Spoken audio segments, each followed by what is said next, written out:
I'm Pamela Portnoy. I'm Alexa Marie Anderson. And no one's okay.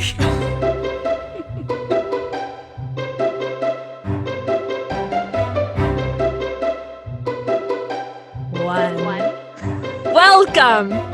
Welcome. All right. We have a wonderful guest joining us today. We have the incredibly talented actor, Drew Kenney, here.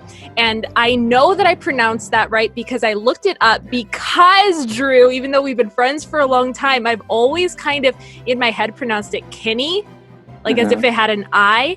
But I found an obscure interview of you pronouncing your name. And I'm like, that has to be right. He's saying it himself. Welcome, Drew. Thank you. I'm honored to be here. I'm so happy you were able to join us.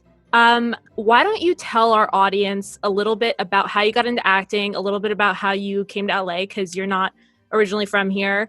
Tell us your story. Yeah. Tell us all the things. I'd love to. I'm originally from Phoenix, Arizona. I was born and raised there. I went to school at Arizona State.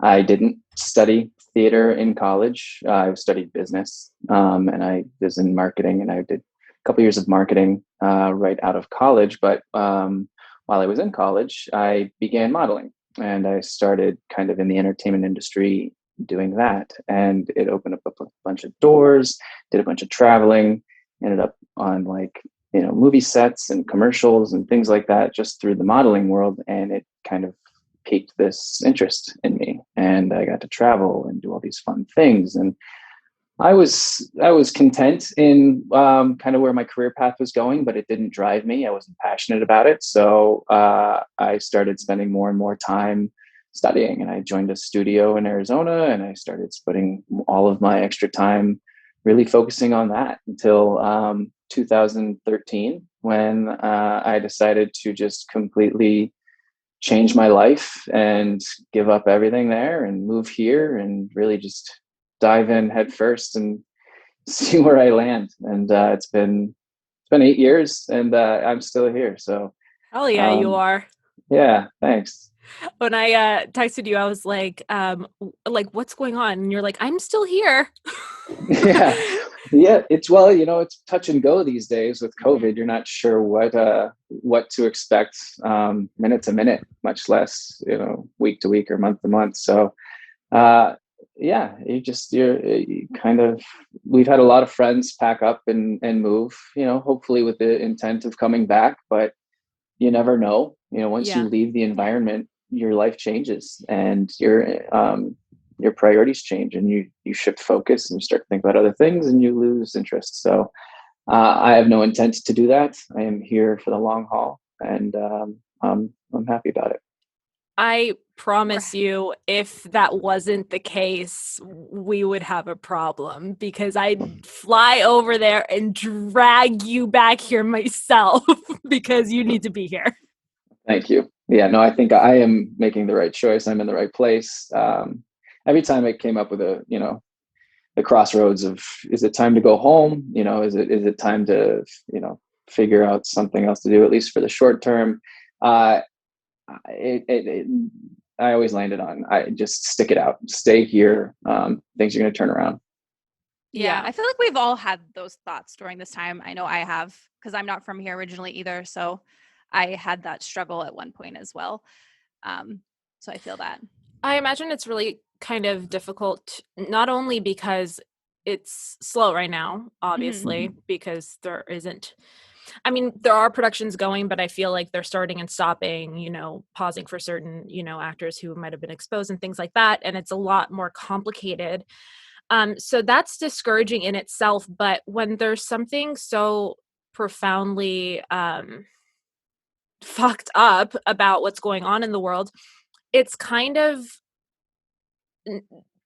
the thing I feel compelled to do is to be around the people that I'm super close to and my family.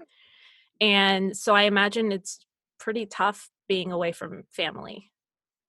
Yeah, it's been difficult. I'm very close with my mom, and I've got a sister that still lives there, and I've got a lot of really close friends that I grew up with that I stay in contact pretty much throughout. So, but it's nice, they've always been supportive, and we're really good about keeping up with each other and always feeling like we're not that far away. So, and I've built a pretty wonderful network here. 8 years has been a long enough time to find really genuine people and supportive people who you can confide in and trust, and who you want to spend your time with and things like that. So it's been really nice to have that here in amidst all of this kind of uncertainty and chaos. Lots of chaos. Yeah. I want to see you more in person, because we were going to go for a walk, when walking was a thing. I don't know if you've been walking still. Well, I'm fortunate. I have a dog, so I'm so you have to walk. Yeah, yeah. I'm forced to walk multiple times a day, which is great. Gets me out of the house, gets exercise. I think we actually had a phone call a few months back, and I was actually on a walk with Cooper. So one of these days we'll do it in person. Fabulous. Love that. Now that that's settled, we brought him out of the way. Now that that's out of the way, we brought him oh my gosh. We brought you here to talk about the difference between prepping for film and television versus theater. And we were compelled to bring you on for this, because we both had the absolute pleasure and honor of watching you perform in On an Average Day. Was that already 2 years ago? Almost year and a half. Yeah. Which you did a spectacular job in. And I know that you've had roles on Veronica Mars and Bold and the Beautiful, and you've done a lot of TV work, but you dove really, in depth into this theater performance. And I want to hear about your experiences in film versus theater. Well,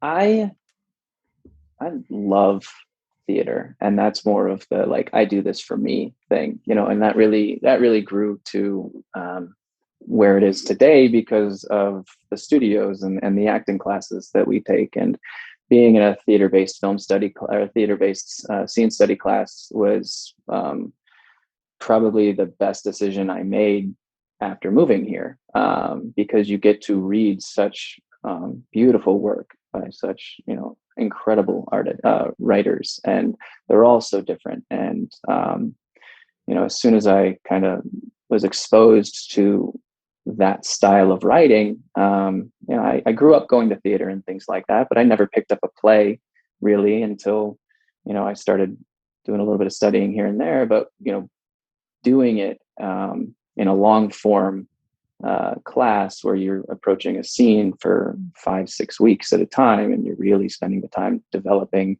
a relationship with the writing, the characters, the other actor, all of this thing. There is no alternative to that. Where in film, it's almost like going to summer camp. You get this wonderful experience, especially if you're lucky enough to go somewhere for it. If you're able to go to a different city or location, you meet all these incredible people and you spend all this time together, 3 weeks, 2 weeks, a month, however long it may be, and then it's over. And you try to keep in contact and things like that. And, usually here and there, social media is wonderful for that, but, it's not quite the same. Right. And with a film, once you're done with it, once you've wrapped, you've stepped away completely and you're moving on to the next thing. Where I feel like with theater, because you are in front of a live audience, you're doing multiple performances, there is no can we take that again thing. Those characters stay with you longer. They resonate a little bit thicker and deeper than in film. So you end up having this impression, this imprint of the writing and the character that just you can't let go of. And so I love that about it. Yeah. Have you let go of that character yet? I did. Yeah. Sometimes I hear him. Sometimes, one of the first things I do is, I try to find a character's voice, how he sounds as I'm reading him off the page. And every once in a while, those voices creep back in. It's like, oh, I know that guy. That guy was on An Average Day. Yeah. Mm-hmm. Do you feel like you have a lot more freedom with theater versus film? Yes, I do. Ultimately it's up to, you're working within the guidelines and the instructions of the director, plus, you can only do what's really written on the page. So there is a lot of room to play with within that. Yeah. And I think theater, you have so much, your color palette is so much larger. And so you can explore and find things that you really didn't have an opportunity to before. You also have a lot more time to do it. And I think that lends itself to just a really, really just beautiful experience. And so you find these characters that you had no idea were inside you. Mm-hmm. Yeah, I agree. I feel like the process for theater, I think like you said before, you just get to live with it longer. Whereas film, you kind of step in, step out. It's like almost flipping a switch, like turn on, turn off. Yeah. Completely. In the rehearsal process that we did for On An Average Day, I was lucky enough to have an unbelievable partner in that you who guys have has already been had on this show, James Yes. Liddell. James. Yes, he's I'm a big fan of James. I love working with him. We've worked together multiple times, and I hope to work with him many more times. But he and I approached the scene in our class, and loved it. And I thought we were both doing really, really good work with it. And I stepped away from it after we did our run in class, but it kind of just was always in the back of my mind. And so I looked into purchasing the rights to the play and realized that this was something that could be done for not a lot of money. And I could put together a team, and we could do it and have, performances and actually produce our own play, which was unbelievably exciting, just to be able to have control over your own process in that way. Because not everybody is, not everybody is given that opportunity or afforded that or understands how to go about doing that. So when you see that in front of you and see, oh, wow, this is actually a lot more feasible than I really thought it could be. You just go after it. And so he and I had a 2-month rehearsal process. We were getting together 4 or 5 times a week, sometimes at his place, sometimes at my place. We would meet at the director's place. When we got closer to show, we were renting space in the theater that we would eventually have the run in, just so that we could kind of get a sense for the stage and where we wanted everything. And then we did a run for a month, and it was just such an incredible experience. And by the end of it, it was, I don't think any of us really wanted to let it go. I think we were talking about making it into a film, actually, at one point, like at the very end. But things, once you step away from something, everything else kind of settles back in, and then COVID happened. So it was like, all right. Yeah.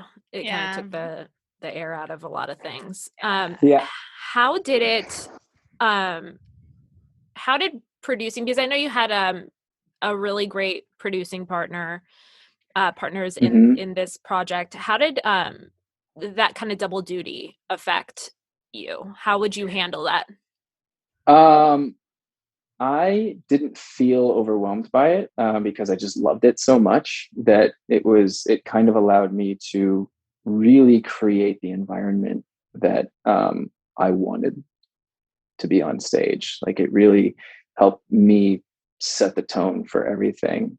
But it was such a collaborative effort between Anne, my co-producer, and she was absolutely wonderful to work with because she filled in all the gaps that I had no ability to do. Like, I had no experience or no knowledge to do the things that she was doing, and she was so incredible.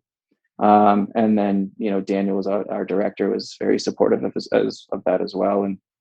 But as far as being a producer and also acting and doing all the prep for that, it just helped me get into the character even more. At one point, because the setting of the play is in a childhood, like our childhood home, but I'm a full grown adult now living in this house that's been practically abandoned, but except for me being still being inside. But the set is piles and piles of newspapers. And so approaching that, it's like, all right, well, how do we collect all these newspapers? Do I literally go to the coffee shop every single day and buy a newspaper for 6 months straight just so I have all of these? Or like, do I go to newsstands and do all this? So, you end up figuring out ways. And I went to a recycle center, and I am jumping into massive dumpsters and pulling out these stacks and stacks of newspapers. And I'm filthy, I'm disgusting, it smells, my car is gross.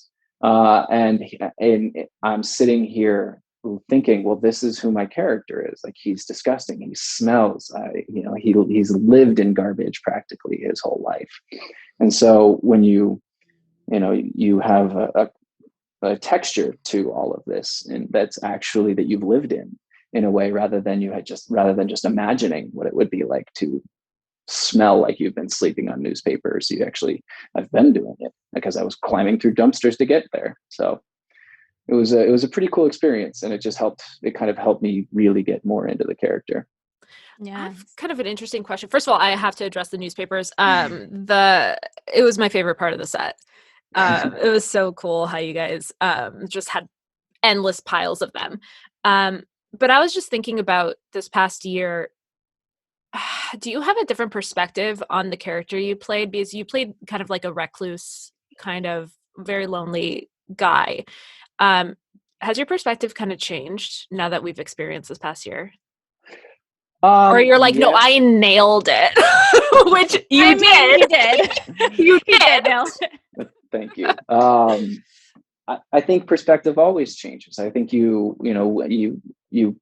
have experiences that change your point of view on things. Like, if you pick up a work that you were working on 2 years ago, you're going to be looking at it and be like, oh, wow. Well, not that I found anything wrong with what I was doing at the time, but I now see something I didn't see before, and that would inform this decision, or that would inform that. And, but it's interesting because he wasn't homeless, but he had mental health issues. This was a person who was had a lot of trauma in his life, and he was struggling with it as an adult. And now, because of living in LA and kind of being in the circumstances that we're at, you see just a lot more of that. It's kind of, you can't avoid it. It's everywhere. So you see it. And when I was doing a lot of my character work leading into the play, I would go out into the community, and I would go out and kind of observe these, what it would be like to feel like people are staring at you, and you're talking to yourself, and you don't fit in, and you're sitting on corners, or you're digging through trash cans and things like that. And so in a way, I've just been exposed to more of it since then. So it's been interesting. Definitely. I still love the character just as much now as I did then. I remember how much fun you were having with it. It was such a joy to watch you guys, because I'd pop in on some of your rehearsals, and I went to multiple performances, and I loved how much, like, your guys' joy when you're performing is just palpable. Yeah, you guys work really well together. And Drew, I really loved your physicality.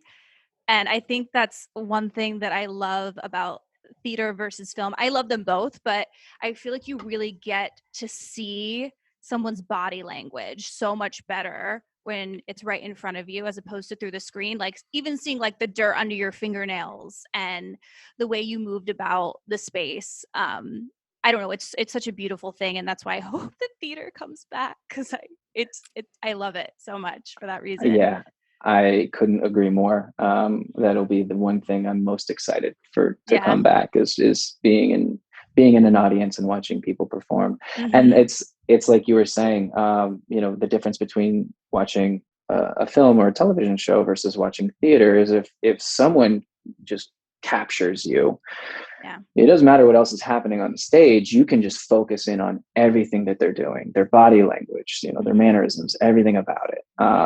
And it's beautiful. And it's I think it's one of the parts of the job that I really love the most is the physicality of it. Everything from, just little ticks here and there, or, an accent or a speech pattern or a speech impediment or, whatever it may be. Yeah. And also that it can transform each night too is really cool. Like, I think new things happen, which is so awesome. Like, and obviously some nights it's going to be, it's just different. Like, my friend always says this thing. She's like, live theater is perfect in its own way every night. It's different every night, but each night it's beautiful in a different way. And I love that about it. And I only got to see it once, and I wish I would have gotten to see it a second time just to see some differences. I know, Pam, if you want to speak on that, I feel like you had the pleasure of seeing it multiple times. I mean, not to give away what happens in the show, but there is a gunshot moment. And I remember in one of the performances, the lady behind me screamed. Wait, I was there. Were you on that one? She screamed. She was so taken aback. I think both times, because there's two, right? One at the end and one after. She screamed both times, and the person next to her, I think, even warned her that there was a second one, and she still screamed. It's funny. That was I remember that it was right at intermission, that first gunshot, and so we cut to black immediately just as the gun fires, and so she was probably having this critical moment where she is just like, oh my God, I'm losing control. But yeah, it was, I love that. Every single performance is perfect in its own way, because everything, it's never the same. The audience is never the same. Yeah. And that has so much to do with the energy on stage. Because, you try not to think about how people are reacting to what you're doing, but everything we're doing is meant to be shared with each other, shared with the audience. And so it's just part of the job. And it very much informs your energy as well. Yeah. There are times on stage with James and I where, I could feel maybe his energy was low. And so I would do things so that he could lean on me and I could compensate, and I could maybe pick him up in a way that, he was lagging, or vice versa. There were times where I was kind of running through lines, and I had maybe lost a line here, there, and he would be right there to be like, I know where we're going. Lean on me. Yeah, it's the nicest. I know. It's because that's a scary moment, like when you have one of those trip ups or even forgetting something, and your scene partner is literally there and just picks it right up and takes you back in, and you're like, thank you so much. You saved my life. Yeah, otherwise, pretty much. Otherwise, I would be a pool on the middle of this floor, having a panic attack, freaking out, running off stage. Which honestly would have been in character, Drew. So would have been. Yeah. Nobody would have thought anything. You could have made it work. Oh, he's just freaking out again. It's fine. It's all good. This is what he does. That honestly, did you have a moment? Because I honestly, none of the ones I saw, did you have a moment where you dried on stage? Yeah, I had circled a line, and I had, and James knew it, and he picked up on it right away. And I mean, it was perfect, and the audience had no idea. And we kept going, and from that point forward, we were right on cue. Everything was perfect. But there was definitely a moment where I just got ahead of myself and circled the line. And I was like, and then he was right there. Well, and to your defense, I feel like a lot of your lines were just like streams of consciousness, which is like really hard to stick to. And you did a beautiful job. But that was one thing I noticed when I saw the play. I was like, oh, that memorization, how did that go for you? I'm just curious. It was a 2-month process. It was, I mean, I don't know the word count, but there was a lot, and there would be 4 or 5 page monologues of I'm just running through it. Like a full sprint, and they're jagged edges. It's like I jump from one thing to the next to the next, and it's like you said, it's just a stream of consciousness. But James was wonderful to work with, and so when we were running lines, it was just so easy to feel comfortable with learning them in a sense, because he was just he made it easy in a way. Totally. Yeah. He's very good. Don't tell him I said this, but he's excellent to work with. Yeah, we keep pumping his tires. I know, pumping his tires way too much. That's really cool, though. I remember I did a 2-person play a while ago. I might have told the story on the show before. And my scene partner was Matt, who is also a friend of the show. And I completely dried. I got it's always kind of embarrassing to admit it, but it happens to everybody at some point, I feel. We were in the middle of a performance, and I got distracted by someone tapping their foot.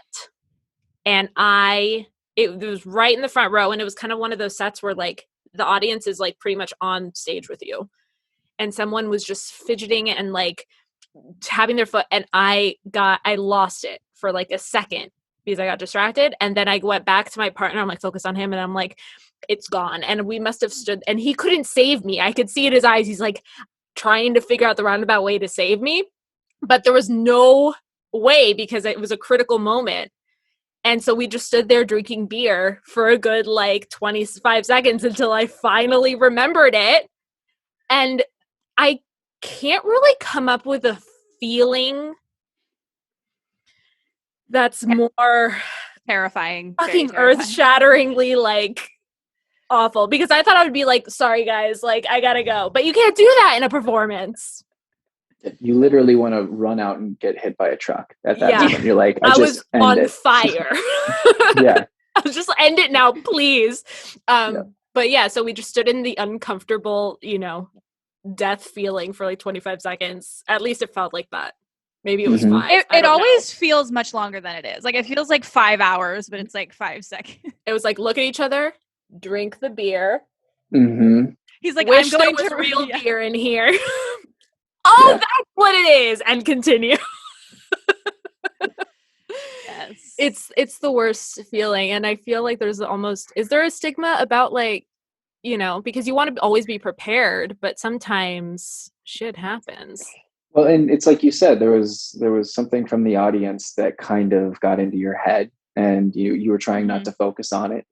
When you perform in front of a live audience, that's just how it kind of goes sometimes. I was doing sketch shows at Second City, and in one audience, and it's comedy, and it's improv, so you're used to just kind of rolling with whatever. But sometimes you'll get somebody in the audience who maybe isn't used to being in, watching shows in person. So I had somebody who was saying, like, he would think something was funny and then repeat the line like right after it was said. And it's like, so first or second time through, it's like, all right, man, it's what we said. We're still here. So you just kind of address it. In sketch, you can get away with that. Sketch and improv, I mean, that's obviously an environment to have freedom to interact with the audience. But when you're on stage performing a play, you don't have that ability. You can't break the fourth wall and start interacting with the audience. And so you just kind of have to work through it. And you hear things all the time, like there was one show where I heard somebody, drop a phone, or someone comes in late, or someone's talking. And it's like, you just like, I'm here and I'm 100% in what's happening here, but you can still hear the things that are out there. Yeah.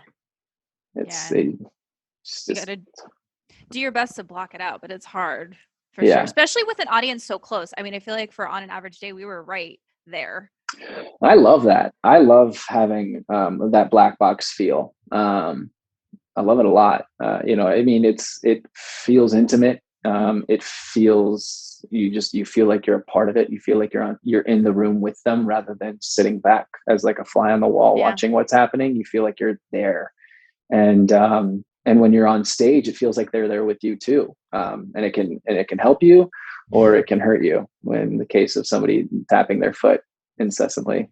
Yeah, you gotta be so, when they're that close to you, you gotta be so firm in your point of view that like you don't see them anymore. You're only seeing what you're supposed to be seeing in your, like there's one scene I think where you guys are looking at a particular window and there's someone like literally like a foot away from you. And I was like, wow, they are solid in their perspective and point of view, what's going on.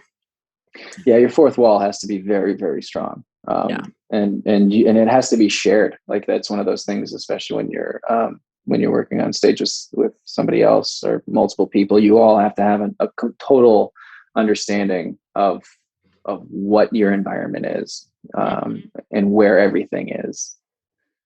Yeah, I was actually in a musical once where my character broke the fourth wall sometimes, and it got to be kind of confusing because I was like, oh my God, like I was talking to the audience in some points and then sometimes the audience wasn't there. It was interesting to play What with. musical was this one? Sweet Charity. Oh, nice. Okay. I haven't seen that one. Yeah, it's very good. But isn't that one of your favorites? It is one of my favorites. Yeah. Love Bob Fosse. Anyways. But yeah, that was definitely interesting. That was the first time I ever spoke to the audience in a show. And I was like, this is kind of odd because I'm like trained not to do this at all. But it was fun. It was super fun to do. But yeah, that fourth wall, I like having it. Yeah. Makes me feel comfortable. It's my comfort zone. Absolutely. Was there anything else that we wanted to elaborate on before we moved on to our next segment? Our next segment. Very important. Drew, did you have any other thoughts about film versus theater? No, I think that I I love both a lot. They're very, I love them both for their, in their own ways. They're just very different. Yeah. They're very different. Very. Having to like contain, like one thing that I think Alexa mentioned when watching you on stage in that role, the physicality thing is really interesting to tackle when you're on film because you really a lot of the time got to stay as still as possible. And so it's like you have all that preparation, but you got to kind of contain some of it when you're on screen, right? Well, when you're on screen, you have to be just so much smaller. Everything is smaller. Your expressions, your voice, everything is so much smaller when you're talking to the camera. Because I mean, even though you've got a person right here, you're talking to the camera. Yeah. And so, your mannerisms, everything is much, much smaller. That'll be so interesting if you guys were to do that on film. I would love to see and be able to compare and contrast. I would almost like to have it set up as a stage. I don't know. I've kind of gone back and forth about the way that we would do it. But when you saw, I watched Hamilton on Disney Plus. I never got to see it in person, but I watched it on Disney Plus, and like you see how they approached just filming a live show. It's like, oh, well, in a way you knew you were watching a live show, but it was done so well that you weren't distracted by the fact that this was clearly a theater rather than an actual setting in a place. And I kind of thought it was a way of going about it, but then there would be something really, really fun about finding a house like that and having and turning it into that environment. And you should do it when you can. That would be so cool. Yeah, it would be really cool. I agree. Have you heard of this Clubhouse app, Drew? Are you on it? Clubhouse? Yeah. No. Okay. It's this it's the, how do you explain it, Alexa? It's basically like You're a lot like of workshops. I'm really not. I've been on it I just show up. I'm like, here I am.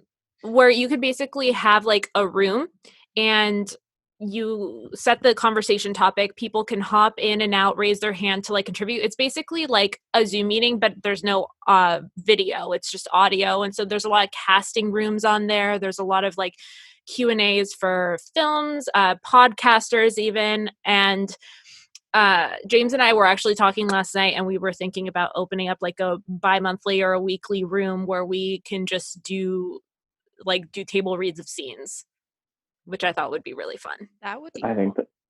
think that would be incredible. Yeah. That sounds fun. You should join us, Drew. I would love to.